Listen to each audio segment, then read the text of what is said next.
Hello everyone, आप सभी का स्वागत है मेरे यूट्यूब चैनल में। 3 महीने बाद आज मैं वापस लौट आया हूँ। एंड मैंने रिसेंटली अपने कम्युनिटी टैब पर एक पोस्ट डाला था जिसमें मैंने ये कहा था कि मेरी अगली वीडियो 400 डेज इस बुक के ऊपर होगी, जो चेतन भगत सर की जस्ट रिलीज बुक है। अगर आप सभी नहीं जानते तो चेतन भगत सर ज़्यादातर अपनी मास्टरपीस बुक के लिए फेमस है एंड उनकी हर एक बुक मैं पढ़ चुका हूँ एंड मुझे उनकी हर एक बुक पसंद है, सिवाय एक बुक को छोड़कर। जो बुक कौन सी है वो मैं आपको वीडियो के एंड में बताऊँगा। तो आज मैं आपको 400 डेज इस कंप्लीट बुक की स्टोरी, समरी एंड एंडिंग के बारे में बताऊंगा और उसी के साथ साथ मैं आपको ये भी बताऊंगा कि आखिर मुझे ये पर्सनली बुक कैसी लगी। तो अगर आप सभी को ये वीडियो पसंद आए तो वीडियो को प्लीज़ लाइक करिएगा और चैनल को सब्सक्राइब ज़रूर कर दीजिएगा और उस बेल आइकन को भी प्रेस कर दीजिएगा, क्योंकि मैं ऐसे ही मूवीज़ एंड बुक्स के रिलेटेड वीडियोस इस चैनल पर अपलोड करता रहता हूँ। तो without wasting any time let's start this video. तो इस बुक की कहानी की शुरुआत में हम देखते हैं कि केशव की लाइफ पूरी तरीके से मेस्टअप हो चुकी है। एक्चुअली जो केशव यूपीएससी प्रिपरेशन कर रहा था पिछले बुक में, वो अब पूरी तरीके से भटक चुका है, क्योंकि ना तो उसका यूपीएससी प्रिपरेशंस में मन लग रहा है, ना ही उसकी कोई जॉब है एंड उसके पेरेंट्स भी अब उसके साथ रहने आ चुके हैं। एक्चुअली उसके फादर की रिटायरमेंट के बाद उसके मदर एंड फादर उसके घर पर ही शिफ्ट हो चुके हैं, जहाँ पर वो सौरभ के साथ रहता है। एंड यहाँ पर उसके मॉम डैड ये चाहते हैं कि केशव जल्दी से जल्दी शादी कर ले और सेटल हो जाए, बट केशव को शादी वगैरह में कोई इंटरेस्ट नहीं है और ऊपर से उसकी डिटेक्टिव एजेंसी भी कितनी खासी चल नहीं रही है। इसलिए उसके मदर फादर हमेशा उसे ताने और उसी के साथ साथ उसे शादी के लिए फोर्स करते रहते हैं। अब यहाँ पर हम ये देखते हैं कि केशव के मॉम डैड जब इवनिंग वॉक के लिए जाते हैं तब वो केशव को इमीडिएटली नीचे बुलाते हैं। जब केशव नीचे जाता है तब उसके मॉम डैड उसकी मुलाकात आलिया नाम के एक लड़की से करवाते हैं, जो एक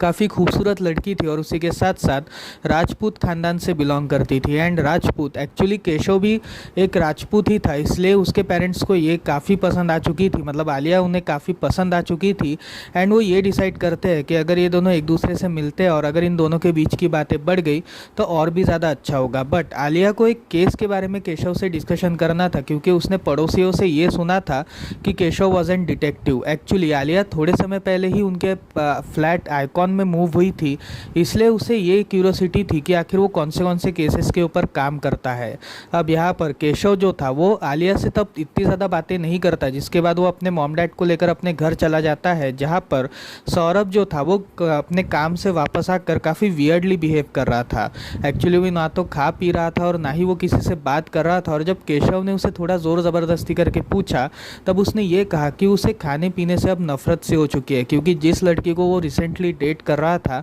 वो लड़की चाहती है कि वो एक पतले लड़के को और एक हैंडसम लड़के को डेट करे, ना कि एक मोटे लड़के को डेट करे। इसलिए सौरभ अपना वेट कम करना चाहता है और वो अपना वेट कंट्रोल में लाना चाहता है। अब यहाँ पर वो केशव से ये हेल्प मांगता है कि अगर वो उसका वेट कंट्रोल में लाए तो काफ़ी अच्छा होगा, जिसके बाद केशव उसकी इस बात को एग्री करता है। अगले दिन आलिया उससे मुलाकात करने आती है, जहाँ पर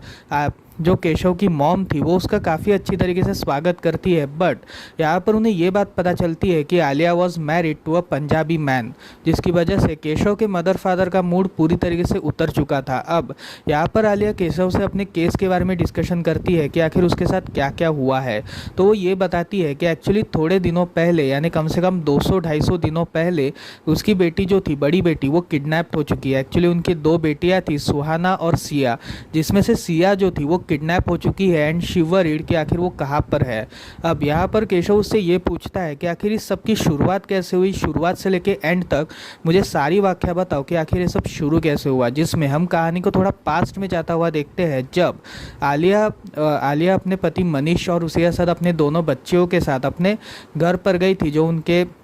फैमिली का घर था, बंगलो था, वहाँ पर गई थी, जहाँ पर रात के टाइम पे जो उनके सारे लड़के थे, मतलब आलिया और मनीष और उसी के साथ साथ जो मनीष के भाई के लड़के थे, ये सभी एक दूसरे के साथ काफ़ी अच्छे से घुल मिल रहे थे और ये चारों लोग एक साथ सो रहे थे। जहाँ पर आलिया जब अपने फैमिली को ज्वाइन करती है तब जो उसकी सास थी, यानी मदर इन लॉ थी, वो आलिया से थोड़ा वियर्ड बिहेव कर रही थी और कह रही थी कि अपने बच्चों को छोड़कर कौन एक बड़े से फ्लैट में मूव ऑन करता है। जहाँ पर आलिया पहले तो इस बात को इग्नोर करती है, जिसके बाद वो मनीष से इस बारे में बात करती है और तब मनीष उसे थोड़ा कंसोल करता है कि वो ज़्यादा मॉम मॉम की बातों पर वो ज़्यादा ध्यान ना दे। जिसके बाद हम ये देखते हैं कि अगली सुबह जब आलिया अपने बच्चों को उठाने के लिए निकलती है तब वो सिया को नहीं देखती, जिसकी वजह से उसे ऐसा लगता है कि शायद सिया कहीं गार्डन वगैरह में खेल रही होगी, लेकिन सिया वहाँ पर भी नहीं मिलती। और उसी के साथ साथ सिया का मोबाइल आलिया लेकर गई थी, क्योंकि वो रात भर मोबाइल ना खेले इसलिए वो उसने सिया का मोबाइल अपने पास रख लिया था और सिया का कोई भी नामो निशान नहीं था। जिसके बाद वो इस बारे में सारे अपने घर वालों को बताती है। यहाँ पर उसके घर वाले पहले तो घर वगैरह चेक करते हैं, हाउस होल्डिंग चेक करते हैं, लेकिन उस पूरे हाउस होल्डिंग में उन्हें एक जगह भी सिया नहीं दिखती, जिसकी वजह से आलिया थोड़ी अब परेशान हो चुकी थी और उसे ये डर था कि आखिर सिया गई किधर, जिसकी वजह से वो काफ़ी स्ट्रेस में थी और काफ़ी टेंशन में आ चुकी थी। और यहाँ पर इंस्पेक्टर चौटाला की एंट्री होती है, जो एक्चुअली आलिया के फादर इन लॉ बुलाते हैं। और इंस्पेक्टर चौटाला सबसे पहले उसकी छोटी बेटी सुहाना से सवाल पूछते हैं, क्योंकि वही अकेले एक सोल विटनेस थी जिसने उस किडनैपर को देखा था। जहाँ पर वो उससे काफ़ी वियर्डली क्वेश्चनिंग करते हैं, जिसमें उससे ये पूछते हैं कि आखिर वो किडनैपर दिखता कैसा है, क्या दिखता है, इन सारी बातों के बारे में पूछते हैं। जहाँ पर सुहाना उसे ये बताती है कि एक्चुअली वो जो किडनैपर था उसने पूरी तरीके से काले कपड़े पहन रखे थे, उसके हाथ में एक रिस्ट वॉच थी और उसने अब दूसरे हाथों में फ्रेंडशिप बैंड बांध रखे थे। अंधेरे की वजह से उसकी शक्ल दिख नहीं रही थी और जब वो कुछ चिल्लाना चाहती थी तब उसने ये कहा था कि अगर उसने ज़रा सी भी हरकतें करी या फिर ज़रा सा भी वो चिल्लाई तो वो उसके पूरे कजिन्स को ख़त्म कर देगा, जिसकी वजह से वो सिया को चुपचाप यहाँ से लेकर चला गया। अब यहाँ पर हम ये देखते हैं कि चौटाला स्टार्टिंग से ही इस केस में इंटरेस्टेड नहीं था, क्योंकि एक तो उसकी संडे की छुट्टी बर्बाद हो चुकी थी और उसे ये भी नहीं पता था कि एक्चुअली किडनैपिंग है या फिर कुछ और है। एक्चुअली सिया एक प्री टीनेजर थी एंड प्री टीनेजर्स कैसे होते हैं, जो ज़्यादातर कुछ भी एक्सट्रीम करने के लिए जाने जाते हैं और कुछ भी एक्सट्रीम वो कर सकते हैं। इसलिए चौटाला पहले तो ये अनुमान लगाता है कि शायद से सिया किसी लड़के के साथ भाग गई होगी, लेकिन आलिया इस बात से डिनाई करती है, क्योंकि सिया आलिया से कुछ भी नहीं छुपाती थी। बट यहाँ पर हम ये देखते हैं कि चौटाला पूरे परिवार को समझाने की कोशिश करता है कि कम से कम हम 24 से 32 घंटे तो भी रुक जाते हैं ताकि सिया का कुछ नामो निशान मिले। 2 दिन बीत चुके हैं लेकिन अभी तक सिया का कोई भी नामो निशान नहीं मिलता, जिसकी वजह से अब चौटाला जो था वो काम में लग चुका था और धीरे धीरे करते करते वो इस केस की तह तक पहुँच चुका था। अब यहाँ पर वो आलिया के जितने भी आस पड़ोस या फिर जितने भी लोग थे जो आलिया को और सिया, सुहाना इन सभी फैमिलीज़ को जानते थे, उनसे भी पूछताछ करता है, जिसमें आलिया जो थी वो सिया के ट्यूशन टीचर का भी नाम लेती है। अब यहाँ पर उसका जो ट्यूशन टीचर था उसने कुछ सेल्फीज सिया के साथ निकाली थी और ये सेल्फीज स्टार्टिंग से ही पुलिस वालों को थोड़ा वियर्ड लग रहा था, क्योंकि कोई भी ट्यूटर अपनी स्टूडेंट के साथ सेल्फीज वगैरह नहीं निकालता। इसलिए वो उसके साथ क्वेश्चनिंग करते हैं, जिसमें वो उसे कुछ भी नहीं बताता और ये डिनाई करता है कि उसने ऐसा कुछ भी नहीं किया, बल्कि ये सारी फ़ोटोज़ तो उसने सिर्फ कुछ एल्बम्स के लिए और उसे साथ अपने स्टूडेंट कलेक्शंस के लिए निकाली थी, क्योंकि वो स्टूडेंट्स का एक एल्बम बनाता है और उन्हें वो गिफ्ट वगैरह करता है। इसलिए उसने वो सारी फ़ोटोज़ वगैरह क्लिक करी थी और उसने हर एक स्टूडेंट के साथ फ़ोटोज़ क्लिक करी है। अब यहाँ पर चौटाला उसे ऐसे ही क्वेश्चनिंग करके छोड़ देता है, जिसके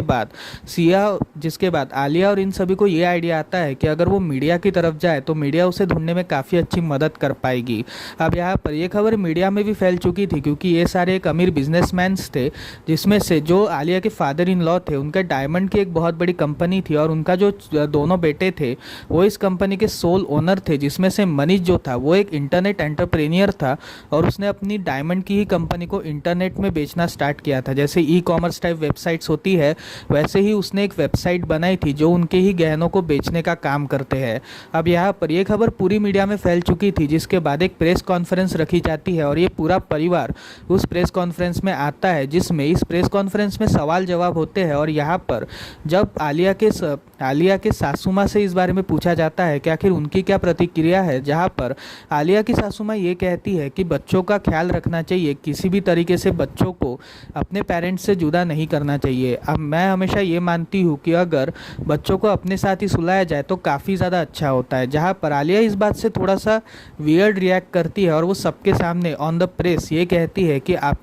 कि मेरी बेटी को मैंने इतना फ्रीडम दिया है कि वो किसी के साथ भी कि उसका कोई भी कुछ गलत नहीं कर सकता और उसके साथ भी, और वो भी कभी कुछ गलत नहीं कर सकती। इसकी वजह से मीडिया में काफ़ी सरगर्मी मच चुकी थी और इस प्रेस कॉन्फ्रेंस से बात बनने की बजाय बात और भी ज़्यादा बिगड़ चुकी थी। धीरे धीरे करके अब चौटाला के ऊपर काफ़ी प्रेशर आ चुका था और इसी प्रेशर की वजह से चौटाला ने अब केस पे और ज़्यादा ध्यान देना शुरू किया था। इसी बीच आलिया को एक न्यूज़ चैनल से फ़ोन आता है कि क्या वो एक इंटरव्यू देना चाहती है, जहां पर आलिया इस बात से मना करती है और वो इंटरव्यूअर आलिया को एक बेरहम माँ के रोल में दिखाता है और उसके पूरे परिवार को ऐसा बताता है कि इनके अंदर कोई इमोशन ही नहीं है। अब यहाँ पर हम ये देखते हैं कि इंटरनेट में भी ये बात धीरे धीरे ट्रेंड कर रही थी और उसी के साथ साथ लोग उन्हें गालियाँ दे रहे थे। और यहाँ पर जो आलिया के ससुर जी थे वो इस बात से थोड़े नाराज़ हो जाते हैं, क्योंकि जो इज्जत इन्होंने इतने सालों में कमाई थी वो इज्जत पूरी तरीके से वैनिश हो चुकी थी। और यहाँ पर आलिया की सासू माँ इस बात पे आलिया को ब्लेम करती है, क्योंकि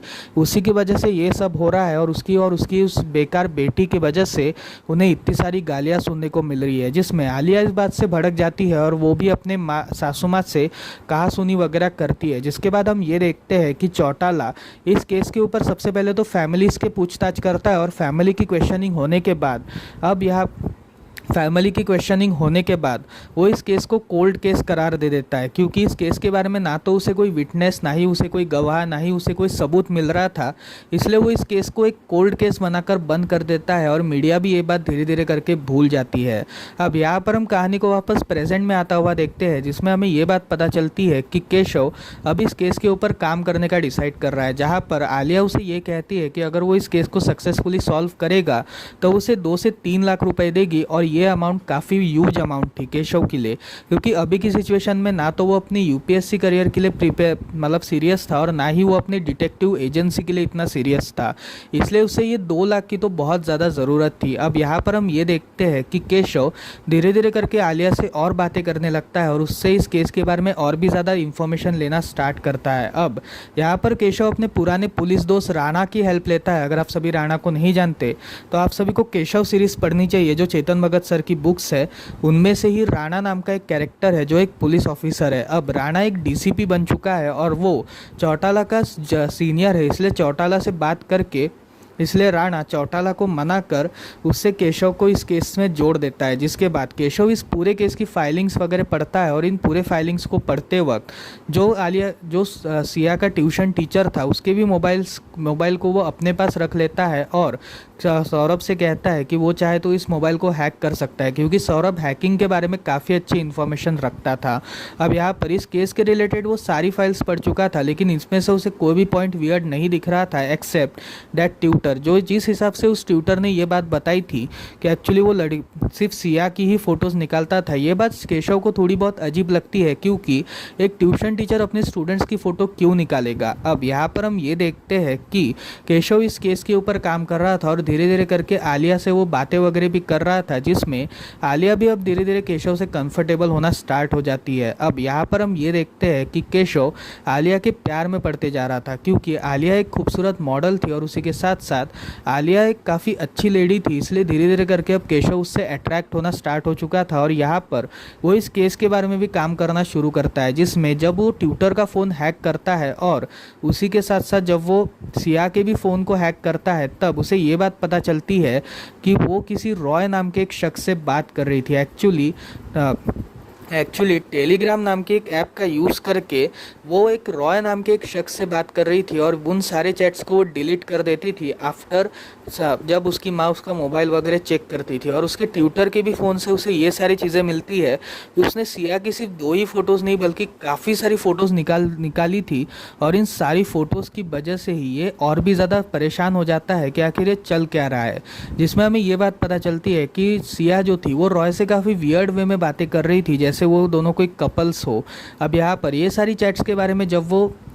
वो आलिया को बताता है तब आलिया थोड़ी हैरान हो जाती है और यहाँ पर वो ये कहती है कि मेरी वजह से मैंने सिया के ऊपर ध्यान नहीं दिया, इसलिए ये सारे हादसे हो गए। जिसमें वो ये पूछता है कि क्या मैं तुम्हारे परिवार वालों से यानी तुम्हारे सास ससुर से बात कर सकता हूँ क्या, जिसमें आलिया उसे ये बताती है कि वो उसके ससुर वगैरह से बात कर सकती है पर उसकी सासू माँ इस बात को एग्री नहीं करेगी। जहाँ पर केशव उससे ये पूछता है कि आखिर उसकी सासू माँ इससे इतना नफरत क्यों करती है, जिसमें आलिया अपनी पास लास्ट स्टोरी सुनाती है, मतलब सिया के बर्थ के पहले की कहानी, जब आलिया सिर्फ 18 साल की एक लड़की थी, 17-18 साल की एक लड़की थी, और during that time she was a famous model. अब यहाँ पर एक मॉडलिंग पार्टी के दौरान उसकी मुलाकात मनीष से होती है एंड मनीष उसकी ब्यूटीफुलनेस पे फिदा हो चुका था। एक्चुअली मनीष उससे 10 साल बड़ा था एंड मनीष उसे एक ऑफर देता है कि अगर वो उसके ब्रांड के लिए ब्रांड एम्बेसडर का रोल करेगी तो उसके लिए काफ़ी अच्छा होगा और वो उसे काफ़ी बढ़िया अमाउंट भी पे करेगा। अब यहाँ पर इसी ब्रांड शूटिंग के दौरान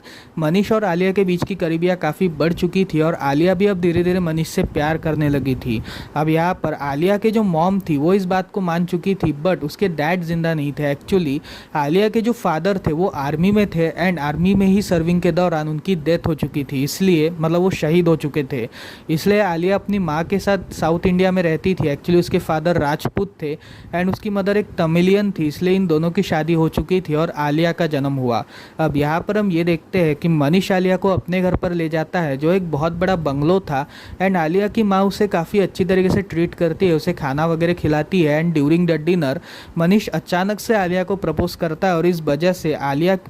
वजह से मनीष की जो मॉम थी वो इस बात से थोड़ा परेशान होती है और उसे बिल्कुल एक शौक लगता है कि आखिर ये सब चल क्या रहा है, जिसमें वो मनीष के सामने मतलब आलिया के सामने वो मनीष को साइड में बुलाती है और कहती है कि तुम आखिर एक अनजानी लड़की से शादी कैसे कर सकते हो जो तुमसे 10 साल छोटी है एंड क्या गारंटी है कि वो तुम्हारे पीछे पागल है, मतलब क्या गारंटी है कि वो तुमसे सच में प्यार करती है, ना कि सिर्फ तुम्हारे पैसे तुम्हारी प्रॉपर्टी की वजह से। जिसमें आलिया इस बात पे ज़्यादा रिएक्ट नहीं करती और उसी के साथ साथ वो इस बात को थोड़ा इग्नोर करती है। लेकिन जैसे ही मनीष की माँ उसे ये कहती है, जैसे ही मनीष की माँ मनीष को ये कहती है कि तुम कैसे कह सकते हो, ना तो इसका कोई बाप है और ना ही इसकी माँ जो है वो भी गरीब है, तो फिर क्या गारंटी कि ये लड़की हमारे पैसों के पीछे नहीं है। जिसमें आलिया इस बात से काफ़ी गुस्सा हो जाती है और वो उसकी माँ के ऊपर चिल्लाती नहीं है, बल्कि वो उसे ये कहती है कि मेरे फादर ने मुझे काफ़ी अच्छी तरीके से पाला है और मैं सिर्फ आपके बेटे से इसलिए प्यार नहीं करती क्योंकि उसके पास काफ़ी ज़्यादा पैसा है और उसके पास काफ़ी सारी प्रॉपर्टीज़ है, बल्कि मैं सिर्फ उससे इसलिए प्यार करती हूँ क्योंकि वो एक अच्छा इंसान है। अब यहाँ पर हम ये देखते हैं कि मनीष की जो मॉम थी वो इस रिश्ते से बिल्कुल भी ना नुकुर कर रही थी क्योंकि वो थोड़ी सी स्पिरिचुअल टाइप की थी, यानी जो अंधविश्वासी लोग होते हैं उस टाइप की वो लेडी थी, इसलिए वो ज़्यादातर पुजारियों वगैरह से कांटेक्ट करती थी ताकि वो उनके फ्यूचर्स के बारे में बता सके और उनमें से ही उनका सबसे फेवरेट पुजारी था शास्त्री। अब यहाँ पर हम ये देखते हैं कि मनीष जो था वो आलिया के साथ मिलकर एक प्लान बनाता है कि क्यों ना हम ये कहें कि शास्त्री ने इन दोनों की कुंडलियों को देखा है और इन दोनों की कुंडलियों को देखने के बाद उन्हें ये बात रियलाइज़ हुई कि ये दोनों एक दूसरे के लिए ही बने हैं। एक्चुअली इन सब के पीछे रीज़न ये था क्योंकि आलिया प्रेग्नेंट हो चुकी थी and she was 3 months pregnant, इसलिए वो ये डिसाइड करते हैं कि अब इन दोनों को शादी कर ही लेनी चाहिए। जिसके बाद हम ये देखते हैं कि मनीष के जो फादर थे वो इस बात से मान लेते हैं क्योंकि वो भी एक आर्मी ऑफिसर थे, लेकिन वो रिटायर होने के बाद बिजनेसमैन बन जाते हैं और उन्हें आर्मी ऑफिसर से ज़्यादा ही प्यार था। एक्चुअली जो उनके बड़े बेटे थे, यानी जो उनके बड़े बेटे थे, उनकी बीवी एक बिजनेसमैन की बेटी थी, इसलिए उन्हें एक ऐसी बहू चाहिए थी जो आर्मी सर्विंग फैमिली से बिलोंग करती हो। बट मनीष की जो मॉम थी वो इस बात से डिनाई करती है क्योंकि उन्हें एक ऐसी फैमिली से अपने बेटे का रिश्ता करवाना था जो एक काफ़ी बिजनेसमैन और काफ़ी अमीर टाइप के लोग हैं, ना ही कोई गरीब या फिर मिडिल क्लास टाइप के लोग। अब यहाँ पर पंडित जी की यानी शास्त्री की बात सुनकर जो मनीष की मॉम थी वो इस बात से एग्री कर देती है और इन दोनों की शादी हो जाती है। लेकिन शादी होने के बाद से ही मनीष की जो मॉम थी वो आलिया को धीरे धीरे सताना स्टार्ट करती है। एक्चुअली वो उन्हें कभी भी किसी भी छोटी बात पर टोकना स्टार्ट करती है। जब सिया जन्म लेती है तब सिया पर भी वो ज़्यादा ध्यान नहीं देती हैज़ कम्पेयर टू वो उसके जब बड़े बेटे के जो बच्चे थे उनके ऊपर वो जितना ध्यान देती है उतना वो मनीष के बेटी के ऊपर ध्यान नहीं देती। या फिर वो हमेशा आलिया को ये कहती है कि वो एक बुरी ओनेम है, यानी एक बैड लक है जो उसके परिवार के सामने आ चुका है, क्योंकि आलिया के आने के बाद से ही उनका जो डायमंड बिजनेस था वो अब धीरे धीरे कम होना स्टार्ट हो चुका था। इसलिए वो इस बात का सारा ब्लेम आलिया के ऊपर लगाती है और वो आलिया का बैड लक निकालने के लिए एक पूजा परफॉर्म करती है। अब यहाँ पर इस बात से आलिया काफ़ी गुस्सा हो जाती है और वो मनीष से ये कहती है कि हमें इस घर से निकल जाना चाहिए, जिसके बाद वो सभी लोग आइकॉन में शिफ्ट हो जाते हैं और यही स्टोरी ख़त्म करके आलिया बहुत रोती है। जिसके बाद केशव उसे कंसोल करने का ट्राई करता है और यहाँ पर आलिया उसे गले लगा लेती है। जिसके बाद हम ये देखते हैं कि अगले दिन वो अगले दिन सौरभ एंड केशव एक फेक आईडी बनाते हैं जिसमें वो ये डिसाइड करते हैं कि वो सिया जो इंस्टाग्राम पे थी, यानी सिया जो इंस्टाग्राम पे थी, उसके हर एक प्रोफाइल के हर एक बंदे को वो फॉलो करेंगे। उनमें से कोई ना कोई तो भी तो रॉय ज़रूर होगा। इसकी वजह से वो डेजी नाम से एक फ़ेक अकाउंट क्रिएट करते हैं और इस फेक अकाउंट को क्रिएट करने के बाद जितने भी उन सभी के फॉलोअर्स थे, जो सिया के फॉलोअर्स थे, उन सभी को फॉलो करना स्टार्ट करता है। और यहाँ पर वो कम से कम 15 फ्रीक्वेंट फॉलोअर्स को फॉलो करता है जिन्हें सिया काफ़ी टाइम से फॉलो कर रही थी, और उनमें से ही एक था एनिमल लवर 2001। अब यहाँ पर उसी एनिमल लवर का एक मैसेज आता है केशव को, यानी केशव जो डेजी बना है उसको, कि क्या तुम मेरे कुत्तों से बात करना चाहती हो क्या, जिसमें वो उसे 2 प्यारे पपीज़ की फ़ोटो भेजता है। और यहाँ पर केशव जो एक लड़की की एक्टिंग कर रहा था उसे मैसेज करके ये कहता है कि ये कुत्ते काफ़ी क्यूट है, जिसमें वो इन कुत्तों का नाम पूछती है। और तब वो एनिमल लवर उसे ये बताता है कि इसमें से एक का नाम ऑरियो है और एक का नाम कॉफ़ी है, जहाँ पर इन दोनों में काफ़ी गर्मा गर्मी बातें चल रही थी और वो इन सारी बातों के बारे में आलिया को बताता है। अब यहाँ पर आलिया जो थी वो इन सारी बातों की वजह से काफ़ी परेशान थी और तब वो ये डिसाइड करती है कि वो सुहाना को लेकर कोची, यानी जो उसका साउथ इंडियन का गाँव है, वहाँ पर जाएगी। एक्चुअली मनीष और आलिया के बीच के भी रिश्ते अब धीरे धीरे कमज़ोर होते जा रहे थे, क्योंकि पहली बार मनीष ने अपनी लाइफ में उसके ऊपर हाथ उठाया था, क्योंकि वो डिटेक्टिव उसके पास गई थी इसलिए। अब यहाँ पर हम ये देखते हैं कि केशव उसे और भी कंसोल करने का ट्राई करता है, जिसमें ये दोनों एक दूसरे को किस करते हैं। और इस किसिंग के बाद केशव थोड़ा साइड में हट जाता है, क्योंकि वो एक मैरिड औरत को किस कर रहा है, इसलिए ये उसके लिए एक बहुत बुरी चीज़ थी और वो काफ़ी गिल्ट में था, इसलिए वो उसे मैसेज वगैरह नहीं करता और उसे बहुत इग्नोर करता है और उसे ये कहता है कि वो सिर्फ ऑफिशियल काम से ही उससे बातें करेगा। बट यहाँ पर आलिया ही उससे बातें वगैरह करना स्टार्ट करती है और यहाँ पर केशव ये डिसाइड करता है कि अब वो साउथ इंडिया जाएगा, कोची में जाकर वो सुहाना से ही सारी बातें उगलवाएगा, क्योंकि उसे कुछ ना कुछ करके सच्चाई जाननी थी। इसलिए वो कोची जाता है, यानी साउथ इंडिया जाता है, जिसमें वो आलिया से मुलाकात करता है और सुहाना से भी वो थोड़ा टाइम स्पेंड करता है। अब यहाँ पर सुहाना धीरे धीरे केशव से काफ़ी घुलने मिलने लग गई थी और इसी वजह से केशव उससे उस रात के बारे में बातों बातों में ही पूछ लेता है, जिसमें वो उसे ये बताती है कि एक्चुअली उस शख्स ने, यानी जिस शख्स ने सिया को किडनैप किया था, उसने एक राउंड कलर की वॉच पहनी थी और उसने फ्रेंडशिप बैंड्स वगैरह पहने थे जो बिल्कुल काले कलर के थे। उसके हाथ में एक हल्का हल्का सा टैटू था और वो टैटू शायद से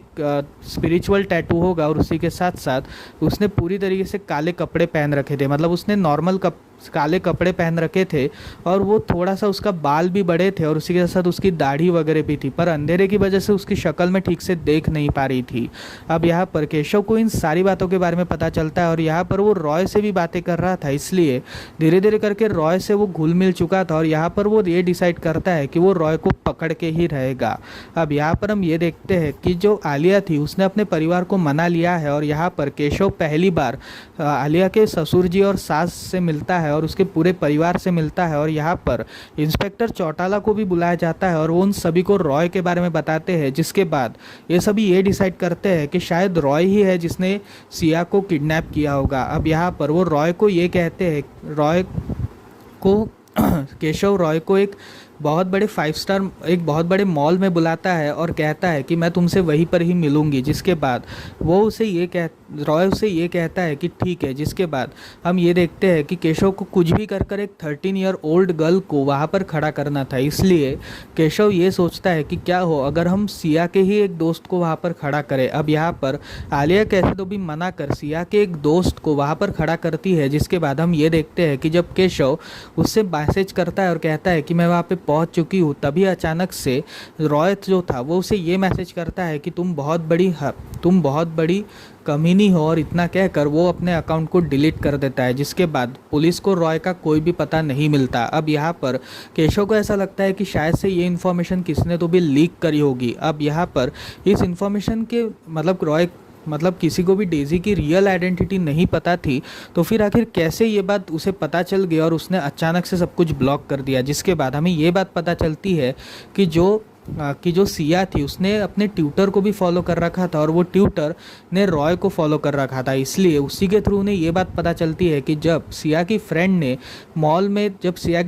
में थी तब उसने एक सेल्फी क्लिक करी थी और उस सेल्फी को उसने इंस्टाग्राम पे अपलोड किया था और उसे इंस्टाग्राम पे अपलोड करने की वजह से ये बात उसके ट्यूटर को पता चली और उस ट्यूटर ने इसे रॉय को बताया। जिसके बाद हम ये देखते हैं कि रॉय एंड उसी के साथ वो ट्यूटर ये दोनों एक दूसरे से मिले हुए थे। अब यहाँ पर हम ये देखते हैं कि केशव की इसी नाकामी की वजह से मीडिया में उससे काफ़ी बेइज्जती सहनी पड़ती है, लेकिन वो इस सब से उबर चुका था और यहाँ पर आलिया और केशव का रिलेशनशिप भी काफ़ी अच्छा चल रहा था। एक्चुअली आलिया मनीष से डिवोर्स लेने वाली थी और इस डिवोर्स की प्रोसीजर कुछ ऐसी थी कि इसमें आलिया को मनीष की 10% प्रॉपर्टी मिलेगी और उसी के साथ साथ सुहाना का आधी कस्टडी मिलेगी। एक्चुअली आलिया सुहाना की पूरी कस्टडी चाहती थी, उसे पैसा वगैरह नहीं चाहिए था बल्कि उसे सुहाना चाहिए थी। उसने अपनी ऑलरेडी ही एक बेटी गंवाई थी और वो नहीं चाहती थी कि वो अपनी दूसरी बेटी भी गंवाए। इसलिए वो मनीष से ये कहती है कि अगर वो उसे सुहाना की फुल कस्टडी दे तो अच्छा रहेगा। बट यहाँ पर मनीष का पासा स्ट्रांग था क्योंकि मनीष के पास फाइनेंशियली वो काफ़ी स्ट्रांग था, इसलिए वो ये कहता है कि सुहाना की कस्टडी तो मनीष को ही मिलनी चाहिए। अब यहाँ पर हम ये देखते हैं कि केशव उसे और कंसोल करता है, जिसके बाद ये दोनों प्यार में पड़ जाते हैं। और यहाँ पर हम ये देखते हैं कि केशव इस रॉय के इंसिडेंट की वजह से काफ़ी परेशान था और तभी अचानक से उसे एक अननोन नंबर से कॉल आता है। अब यहाँ पर वो इस अननोन नंबर को जब पिकअप करता है तब उसे ये बात पता चलती है कि वो जो अननोन कॉलर था वो ट्यूटर था और वो ये कहता है कि वो रॉय से इसलिए मिला हुआ था क्योंकि लॉकडाउन की वजह से उसका बिजनेस काफ़ी कम हो चुका था। इसलिए उसने ये डिसाइड किया था कि वो रॉय के साथ मिलकर जितने भी उनके यहाँ पे ट्यूशन पढ़ने आती यंग लड़कियां हैं उन सभी की वो अश्लील तस्वीरें खींचेगा और उन सभी की तस्वीरों को वो रॉय को भेजेगा। एक्चुअली रॉय एक 50 ईयर्स ओल्ड मैन है एंड उसकी रियल आइडेंटिटी किसी को भी नहीं पता और यहाँ पर रॉय जो है वो इन लड़कियों की फ़ोटोज़ मांगता है और उसके बदले वो उस ट्यूटर को कम से कम 500 से 600 रुपये देता है, हर एक फ़ोटो के और वीडियोस के तो 2000 रुपये। इसलिए वो एक तरह का काफ़ी वियर्ड इंसान था और वो इसी फ़ोटोज़ वगैरह की अश्लील फ़ोटोज़ के लिए रॉय के मतलब सिया के टीचर का यूज़ कर रहा था। अब यहाँ पर हम ये देखते हैं कि वो सिया का टीचर उसे ये कहता है कि वो अभी दुबई में है एंड उसे नहीं पता कि सिया की किडनैपिंग किसने करी और रॉय ने तो ये बिल्कुल भी नहीं किया क्योंकि रॉय को किडनैपिंग से कोई भी इंटरेस्ट नहीं था। वो बस इन सारी चीज़ों के बारे में वो इन सारी चीज़ों को ही पाना चाहता था कि वो लड़कियों की अश्लील तस्वीरें वगैरह खींच सके। अब यहाँ पर हम ये देखते हैं कि केशव इस बात को एग्री करता है, जिसके बाद केशव को ये शक होता है कि कहीं आलिया की मदर इन लॉ ने ही तो ये किडनैपिंग नहीं करी। इसी वजह से वो इस बारे में उसके ससुर जी से बात करते हैं, जिसमें उसके ससुर जी ये क्लेम करते हैं कि आलिया की जो मदर इन लॉ है वो भले ही काफ़ी खतरनाक है या फिर भले ही वो आलिया से नफरत करती है, लेकिन वो कभी अपनी नाती के साथ ऐसा नहीं करेगी क्योंकि वो उससे थोड़ा प्यार भी करती है और उसी के साथ साथ वो उससे सपोर्ट भी करती है। एक्चुअली वो एक काफ़ी डरपोक तरह की लेडी है, भले ही वो कितना भी स्ट्रांग दिखाती हो पर वो अंदर से थोड़ी डरपोक है एंड वो थोड़ी अंधविश्वासी भी है, इसलिए वो इस बारे में तो बिल्कुल भी नहीं सोच सकती। जहाँ पर ये सभी लोग सिया के बर्थडे के दिन एक पूजा प्लान करते हैं। अब यहाँ पर इसी पूजा ख़त्म होने के बाद मतलब इस पूजा में केशव वगैरह को भी इन्वाइट किया जाता है और यहाँ पर ये पूजा ख़त्म होने के बाद केशव को शास्त्री को देख के थोड़ा शक होता है क्योंकि शास्त्री ने भी कुछ काले कलर के धागे पहन रखे थे। अब यहाँ पर ये धागे और उसके स्किन के ऊपर एक स्पिरिचुअल टैटू भी था, इसलिए उसे ये शक होता है कि कहीं किडनैपर शास्त्री ही तो नहीं। इसलिए वो शास्त्री का पीछा करना स्टार्ट करता है, जिसमें वो शास्त्री के लोकेशन को ट्रेस करता है और शास्त्री जो था वो एक तरह के फार्म में जाता है और इसी फार्म में जाकर वो एक अंधेरी कोहली में निकल जाता है। अब यहाँ पर केशव इसके ऊपर नज़र रखता है और वो अचानक से इस कमरे के अंदर आ जाता है, जहाँ पर शास्त्री को जब उसकी भनक पड़ती है तब वो केशव से थोड़ी लड़ाई करता है, जिसमें केशव के हाथ के ऊपर एक छोटी इंजरी होती है और यहाँ पर केशव कैसे तो भी कर शास्त्री को पकड़ लेता है और उस कमरे में सिया एक शैकल के पास मतलब एक शैकल के थ्रू बंधी हुई थी, उसे भी वो छुड़ा लेता है और सिया को वो पहले तो अपने घर यानी आलिया के पास पहुंचाता है और यहाँ पर वह अगली सुबह इस सब के बारे में सिया उसे सारी बातें बताती है कि आखिर हुआ क्या था। अब यहाँ पर हम ये देखते हैं कि सिया जो उस रात को उसकी किडनैपिंग की रात को जब वो सो रही थी तभी शास्त्री उसके पास आता है और उसे किडनैप करके चला जाता है। सुहाना थोड़ी हरकत करती है बट वो सुहाना को भी शांत कर देता देता है ये कह के कि वो उसके पूरे कजिन्स को मार डालेगा। जिसके बाद वो उसे एक अंधेरी खोली में ले जाता है और इस अंधेरी खोली में वो ये कहता है कि तुम उसकी शास्त्री उससे ये कहता है कि तुम मेरी बीवी बनने वाली हो। अब यहाँ पर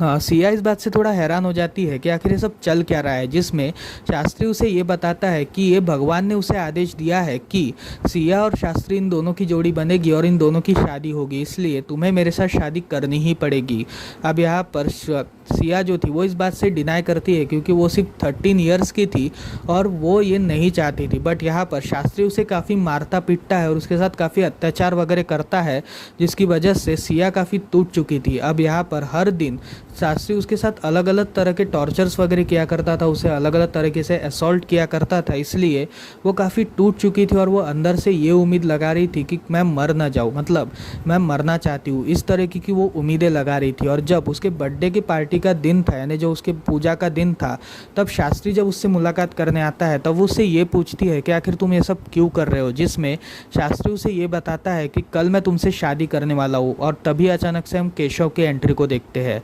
कहानी वापस प्रेजेंट टाइम में शिफ्ट होती है, जिसमें हमें ये बात पता चलती है कि उस केस को सॉल्व किया गया है और शास्त्री को गिरफ्तार कर लिया गया है। यहाँ पर केशव और सौरभ की जो फोटोज़ थी वो अखबारों में और न्यूज़ चैनल्स में सर्कुलेट होना स्टार्ट हो चुकी थी और उसी के साथ साथ अखबारों में चौटाला की भी खबर काफ़ी फेमस हो चुकी थी, इसलिए इन सभी का बहुत बड़ा फ़ायदा हो चुका था। और यहाँ पर शमशेर और मनीष, यानी मनीष के फादर और मनीष, ये दोनों केशव से मिलने आते हैं, जिसमें वो उसे कम से कम 1 करोड़ रुपए देते हैं फॉर फाइंडिंग सिया। अब यहाँ पर हम ये देखते हैं कि आलिया जो थी वो केशव से मुलाकात करती है, जिसमें केशव से ये बताता है कि वो मनीष के साथ ही खुश रहेगी क्योंकि सिया भी यही चाहती है कि वो मनीष के साथ खुश रहे। एक्चुअली थोड़े समय पहले सिया ने केशव को कॉल किया था और उसे ये बताती है कि वो